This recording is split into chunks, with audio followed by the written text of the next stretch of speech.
Born in 1868, Bernarr Macfadden was one of the first modern health gurus, and the father of the physical culture movement. In the 19th century, he taught that a strong, healthy body came from exercise, a pure mind, and living naturally. Born weak and often ill, he rebuilt himself through sunlight, clean food, and farm labor. He believed any man could do the same. He often claimed that strength wasn't inherited, but was built. Macfadden was a tireless health advocate. He built gyms, launched magazines, and even ran for president. His ideas on exercise, diet, and sexual discipline reached millions. He was perhaps one of the most influential voices in early 20th century wellness and physical education. His magazine, Physical Culture, carried the bold motto, "Weakness is a crime, don't be a criminal." That summed up his entire belief. A man's duty was to stay strong in body and mind. Macfadden shared very strong views against masturbation and impurity of mind. Masturbation, he wrote, is the greatest of all sexual evils, injurious at any time of life, owing to the drain upon the constitution and the weakening of the nerve centers. It is truly an outrage upon the body. The mind and soul of the victim seem tainted at the same time that the body is weakened. Macfadden promoted sex solely within the bounds of a pure and chaste relationship. In fact, despite being a strong critic of masturbation, he very much encouraged men and women to develop their sexual instinct, as he saw it as a powerful tool. He wrote, "The sex instinct dominates all life, as well as the lover and maiden, the husband or matron." Many of his views on health and masturbation in particular received sharp criticisms. He hated the medical establishment and their ways of treating illness. He referred to doctors as pill pushers. He was labelled a quack by many in the medical field.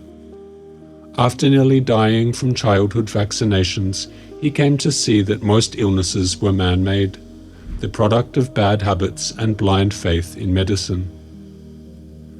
Macfadden was also one of the first to challenge laws restricting freedom of speech. He saw prudery as the source of guilt and many social ills, and taught that guilt and shame were destructive to a person's overall health. Since the mind has a tremendous influence on the body, keeping thoughts positive was essential. He also practiced regular fasting. Every Monday he went without food, saying the body needed rest just like the mind. With his rise to prominence, he gained a cult-like figure status. He even started his own health city in New Jersey, a town that outlawed alcohol, tobacco, doctors, and medicines. Macfadden's ideas resonated with many people. Even Nikola Tesla was a fan. In a 1933 interview for Physical Culture magazine, he praised the movement and admitted he had long experimented with diet and exercise, following Macfadden's principles. Tesla said in an interview from the 1930s, "I have been interested in physical culture ever since I was a young man and have experimented with different nutritional theories. In my early youth, I concluded that the ideal way was to absorb food in a fine, almost fluid form, in the proper volume, continuously, in small amounts, throughout hours of work. This method, it seemed to me, would supply steady energy to the body and impose the least strain upon the digestive organs. Fascinated by the theory, I lived that way for several years, preparing myself dishes consisting of milk, beef juice, and purees. Working in the laboratory, I took my nourishment whenever I felt the need. My health was excellent. My heart and my digestive organs reacted most favorably." Tesla then explained how abandoning this diet affected him. "However, my work called me away to places where it was impossible for me to prepare my food in the fashion to which I had accustomed myself. I was compelled to take my meals like other men. The change caused considerable digestive disturbances. My intestines and my stomach had shrunk, and my interior organs had lost much of their peristaltic power. It took me a long time to adjust myself to my new regimen. When asked how many meals a day he found most conducive to health, Tesla replied, "I have tried everything. 6 meals a day, like most Europeans. 3 a day, 1 a day. I have tried continuous feeding. Finally, I decided that 2 meals are most beneficial. Lunch is a superfluous meal because it is futile in the economy of the human body. Lunch loads the stomach with food which it cannot transform quickly into energy for work. It takes from 3 to 4 hours before we can digest our luncheon. 3 or 4 hours before the food takes effect. Hence, lunch does not increase our efficiency. On the contrary, the digestive process summons the blood from the brain to the stomach and impedes our mental and physical activities." He continued, "1 meal a day does not furnish sufficient energy and cannot be harmonized with the movement of the clock which regulates our lives. Today, at 78, I enjoy my 2 meals to the same degree as when I was a boy of 16. An interesting point is that both Tesla and Macfadden, who subscribed to the physical culture lifestyle, lived well into their 80s at a time where life expectancy was dramatically lower than it is today. Not only with food, but with exercise, both were known for daily brisk walks of 5 to 10 miles. And not only with exercise, but with sexual energy, as both have written and spoken on the energetic costs of sexual release. And although Tesla was celibate, whereas Macfadden was only chaste, they both recognized the draining effects that sexual release had over the mind and body. Macfadden believed in fasting, vegetarianism, bodybuilding, and rejected many conventional medical ideas of the time. His opposition to the mainstream medical establishment began after he nearly died at the age of 8 following his vaccinations.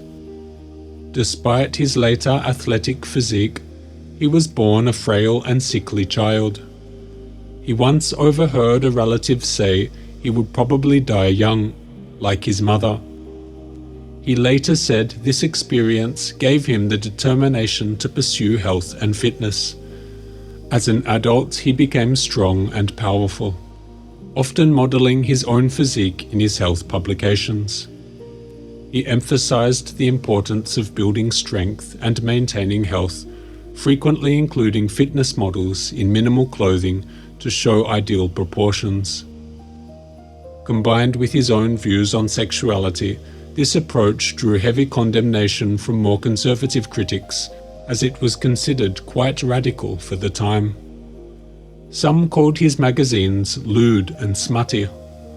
In 1905, he was even arrested for this lewdness and carnality. Officials accused him of spreading indecency. In truth, his only crime was showing the body as something sacred instead of shameful. As a result of scandals and negative media attention, Macfadden's reputation took a big hit. It was said that these attacks pushed him to escape to England to start a new life. Upon arriving, he set up a competition for Great Britain's perfect woman. The winner became his wife, and together they started a family. They also toured around with their kids doing shows, talks and events, spreading the word of physical culture. Despite the media attacks, Macfadden never stopped teaching, and his publications eventually saw big commercial success. He continued writing, publishing, and building gyms. His magazines featured exercise routines, diet advice, and warnings against masturbation aimed at helping men preserve their strength and energy. By the 1930s, his influence reached politics. He was the first to propose a National Secretary of Health and ran for office, arguing that physical strength was the real wealth of a nation. He was known as an energetic and charismatic man who captivated those around him. He kept an adventurous spirit all the way up till his final years. For example, on his 84th birthday, he jumped from a plane and parachuted into a river. Part 2. The Writings of Bernarr Macfadden. We will now read some of Macfadden's original writings on the topic of sexual excess. Many men appear to think and act as though their sexual powers were limitless.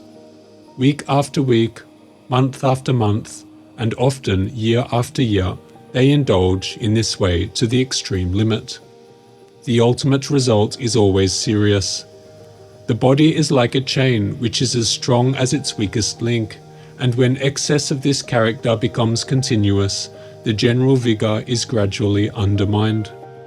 The muscles lose some of their elasticity, firmness, and symmetry. The various vital organs, stomach, heart, lungs, become gradually weaker, and if there is any physical defect or a tendency towards any disease, the general weakened condition of the body enables it easily to develop. Thousands of men have died and are still dying of consumption and other wasting diseases, which are made possible because of the weakness brought about through sexual excess. Procreation, the aim of intercourse. In nature, sexual intercourse has but one aim, and that is procreation. This act, which is one of the greatest mysteries of life and should be reverenced as a sacrament, should be performed only for the purpose of securing offspring. Every other such act or sexual excitement constitutes vice, undermines health, and is a sacrilege against nature's laws ordained by God Almighty. For the purpose of procreation, one act may suffice. Then, while the fruit is developing, and also during the time of nursing, the mother should abstain. This state of affairs we find with all wild animals. Richness of this vital fluid.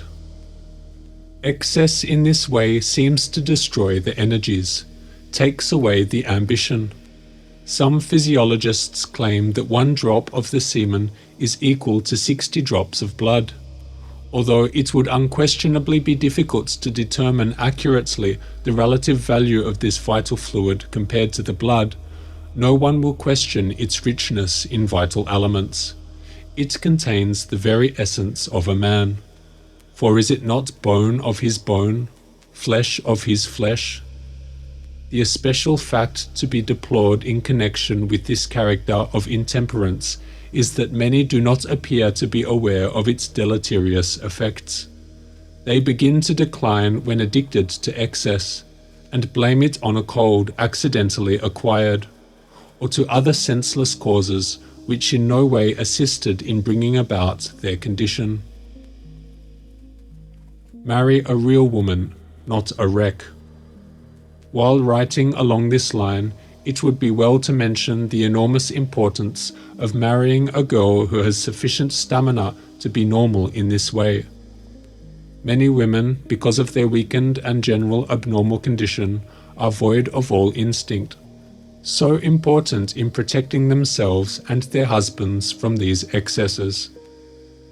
In every normal healthy woman, there are periods when these intimate relations are repugnant, and nature created these periods as a protection against these excesses.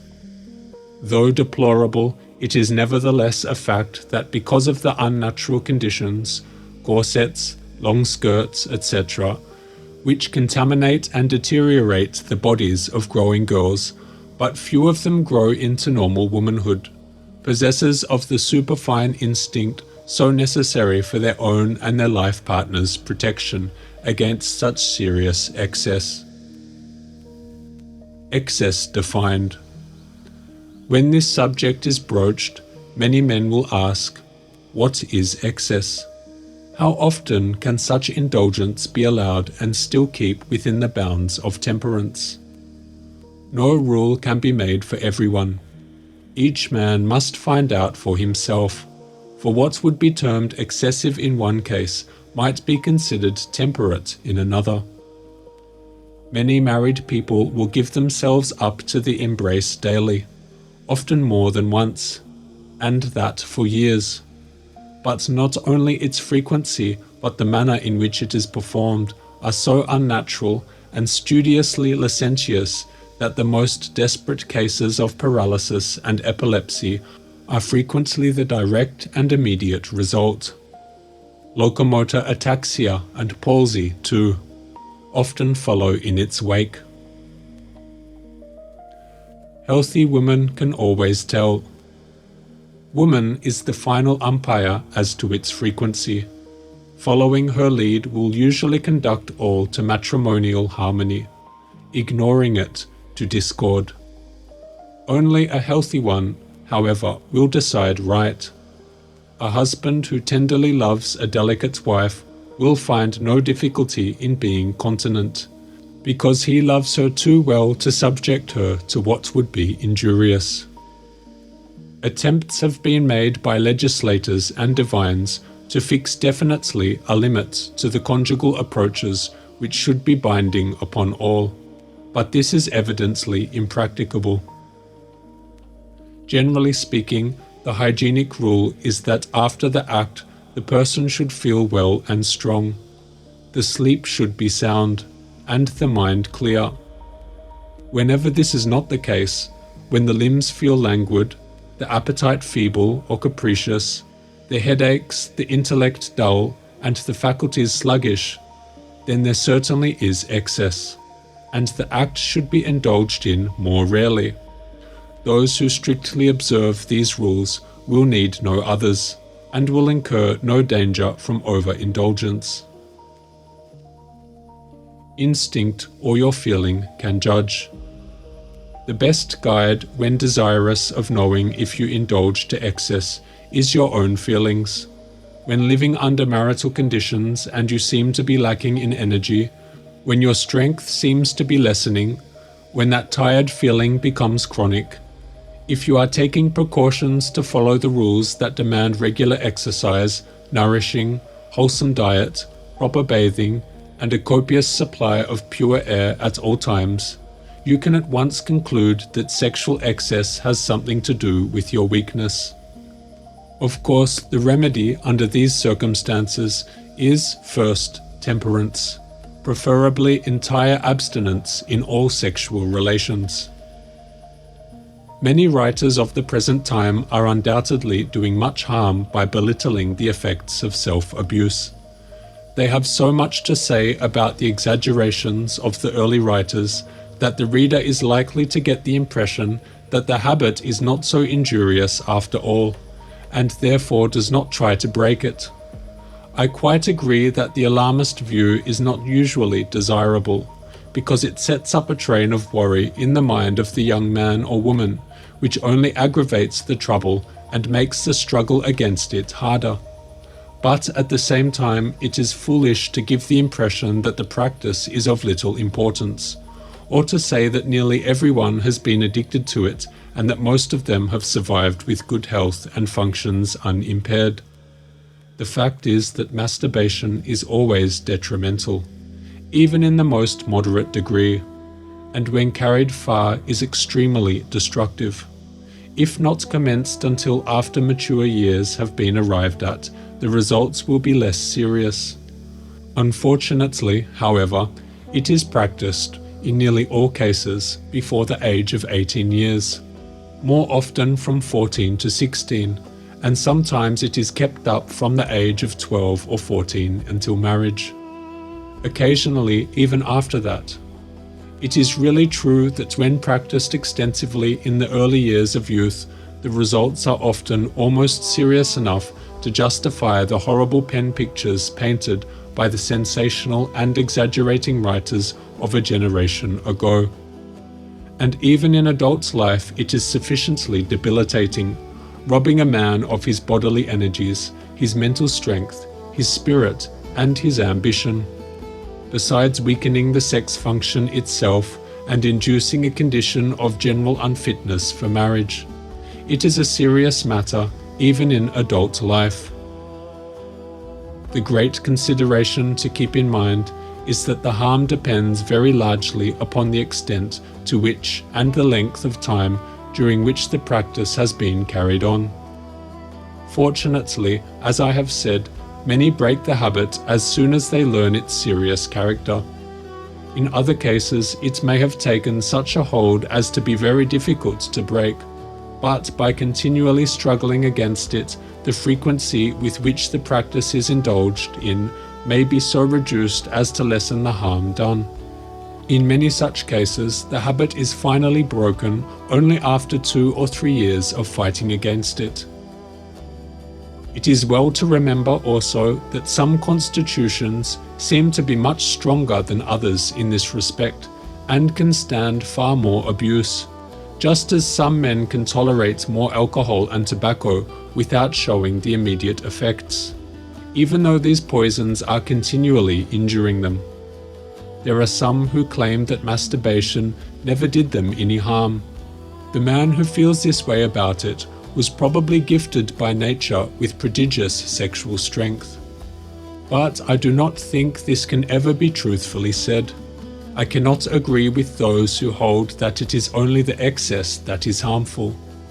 This practice is injurious no matter with what moderation it may be indulged in, just as alcohol and tobacco, even in small quantities, are harmful, in spite of the fact that the user may not be able to see the effect immediately. The fact is that masturbation is always weakening and devitalizing, either in youth or in adult life. It is a process of accomplishing gradually what castration accomplishes suddenly. It means the slow undermining of manhood and all that goes with it. That the harm is often exaggerated is doubtless true, but in view of the fact that the practice, when carried far enough, utterly unfits a man for marriage and for life, any attempt to minimize its seriousness may be criminally misleading. The fact that the victim may still be able to dress himself and walk about and eat does not necessarily mean that he is a man. It does not indicate that he has not been harmed. The results may range in different cases, all the way from nocturnal seminal losses and varicocele down to complete impotence. Let the young man who finds himself hopelessly impotent ask some of these physicians what they mean by saying that the habit is not especially harmful. Seminal losses are so common among young men as to be almost universal, and even when not definitely weakening, often cause much mental distress and worry. Though these losses most frequently take the form of nocturnal emissions during sleep, they may also occur as daytime emissions, often in connection with straining at stool, or occasionally as discharges backward into the bladder, or as the gradual leakage to which has been given the name of spermaturia. These involuntary losses of the seminal fluid are extremely debilitating in certain cases. In others, they may be more alarming than injurious, and detrimental chiefly through their mental effect upon the victim. We must remember that what may prove harmful to one constitution may not have any apparent effect on another. To one who is vigorous and active, these losses may not be materially weakening, even if they occur at intervals of 1 week or more frequently. Of course, these cases are exceptional, for such frequency is usually harmful. I mention them only to show that there is no ironclad rule in the matter. The primary cause of too many seminal losses is to be found chiefly in the stimulating influences of our artificial civilized life. But the direct cause in 9 cases out of 10 is undoubtedly masturbation. Through this habit, there has been established a continuous active secretion of the seminal fluid, and after the practice has been stopped, the excessive and rapidly accumulating secretion naturally finds an outlet through these emissions, occurring at intervals the frequency of which depends largely upon the extent to which self-abuse has been carried on and the parts concerned weakened. It frequently happens, also that when one has been married and accustomed to regular sexual intercourse, involuntary emissions occur when this relationship is suddenly discontinued. Physicians sometimes go as far as to say that night losses are the normal experience of all healthy and vigorous young men. It is certainly true that the most robust athletes may experience them, but I believe there is usually some special cause for them. It may be that nocturnal emissions would occur sometimes in the case of a full-blooded and healthy young man who had never indulged in either sexual intercourse or masturbation, simply through the natural active secretion of the sexual glands, and perhaps partly as a result of more or less amorous excitement, as there is no question that various mental influences, such as lascivious thoughts, erotic stories, suggestive theatrical performances, vulgar jokes, and other stimulating factors, have a great deal to do with the question in all cases. I am inclined to think, however, that these losses would occur very rarely if there were not some predisposing cause, such as masturbation or habitual sexual indulgence. For this reason, I would hardly be ready to say that night losses are ever really normal, in a strict sense. I feel that the generative glands would never form such an excess of their secretions as to make this means of release necessary, if they were not overstimulated or overworked. I believe that such emissions are always more or less abnormal, although from a practical standpoint they may not be actually injurious if not occurring too often. It is claimed that they may be natural or physiological in healthy young men, and that they are pathological or indicative of some disorder or weakness only under certain circumstances. And while I would never call them physiological in the strict sense, yet for practical purposes we may regard them as such in those cases where they apparently do real harm, assuming that they merely serve as an outlet for the accumulated secretions.